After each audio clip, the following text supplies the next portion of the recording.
बार की बात है, रामू और श्यामू नाम के दो मित्र थे। रामू स्वभाव से आलसी और कामचोर था। वो हर वक्त कोई काम करने या मेहनत करने से पीछे हटता था। रामू की माँ अक्सर उसे डांटती रहती। अरे कल मुझे कुछ काम कर ले, कब तक घर पर दिन भर बैठा मुफ्त की रोटियां तोड़ेगा? जब देखो सोता रहता है निकम्मा। अरे माँ क्यों सारा दिन मुझ पर चिल्लाती रहती हो? कर लूंगा काम, अभी तो मेरी सोने और खाने पीने की उम्र है। ये बोल के रामू गुस्से में पैर पटकते हुए घर से बाहर जाने लगा। तभी श्यामू आ गया और बोला, अरे दोस्त, इतने गुस्से में कहाँ भाग रहे हो? रुको रुको। अरे शंभू, माँ सारा दिन बोलती रहती है काम कर काम कर। काश ऐसा हो मुझे कोई काम ना करना पड़े, बस आराम से बैठकर खाने को मिलता रहे, फिर तो जिंदगी के मजे ही मजे हैं। ये ख्याली पुलाव बनाना छोड़ो और मुझे किसी काम से दूसरे शहर जाना है। तुम भी साथ चलो, इसी बहाने थोड़ा मन भी बहल जाएगा। चल यार शंभू, इसी बहाने माँ की डांट से कुछ देर के लिए बच जाऊंगा। अभी रात हो चुकी है। दोनों वहीं एक पेड़ के नीचे बैठ गए।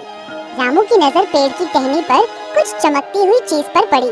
उसने बोला, श्यामू, ये क्या चमक रहा है? आओ देखें क्या है। अरे दोस्त रहने दो, पता नहीं क्या है, हम यहाँ से चलते हैं। तुम भी खामखा डरते हो, एक बार पेड़ पर चढ़कर देखें तो सही, आखिर है क्या? दोनों जैसे ही पेड़ पर चढ़ने लगे तभी उन्हें एक आवाज आई, रुको।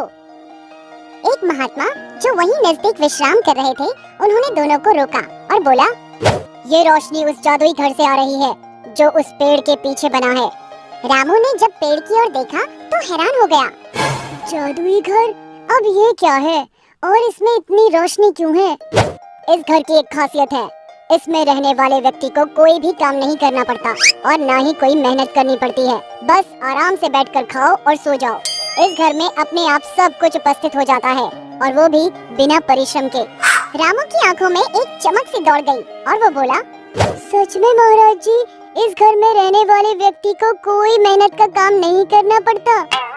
हाँ, बिल्कुल ऐसा ही है इस जादुई घर में।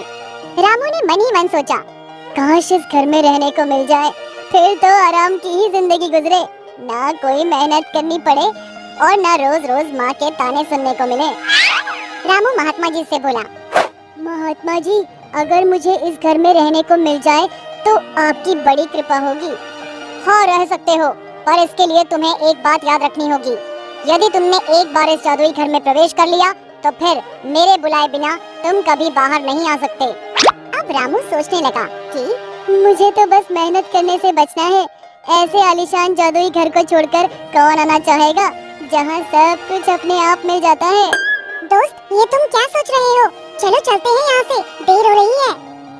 तुम जाओ, मैं अब इसी जादुई घर में रहूंगा। रामू जादुई घर में जाने लगा। उसने श्यामू की एक न सुनी।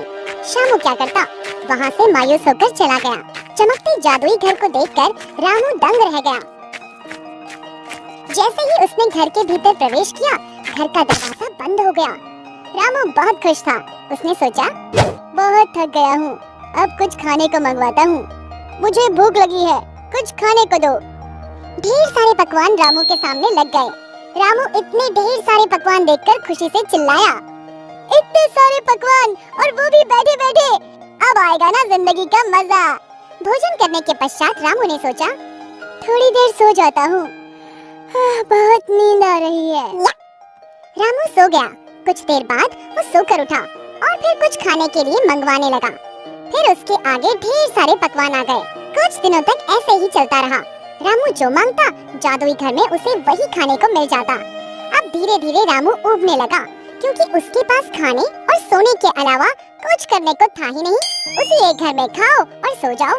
उसको समझ नहीं आ रहा था कि क्या करे, पर ये उसकी खुद की इच्छा थी कि उसे ऐसी जिंदगी मिले जहाँ मेहनत करे बिना सब कुछ मिल जाए।